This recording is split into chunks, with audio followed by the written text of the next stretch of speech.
పాపల్లో పైడి గొలుసు ఎల్లో పగడాలంటి పాపల్లో నిండా తొమ్మిదొత్తుల్లో పండే నోచె నోముల్లో నిండా తొమ్మిదొత్తుల్లో పండే నోచె నోముల్లో గునుగు పూల మేనాలో గురిగి తంగెడు పూలో సత్తు ముందు సారల్లో తరలిపోయే అత్తిల్లో పాయి నాలు పంచంగా ఏడాది ఎదురు చూడంగా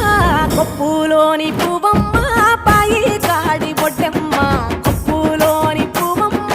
పాయి కాడి బొడ్డెమ్మ గంగా దాటి పోకమ్మ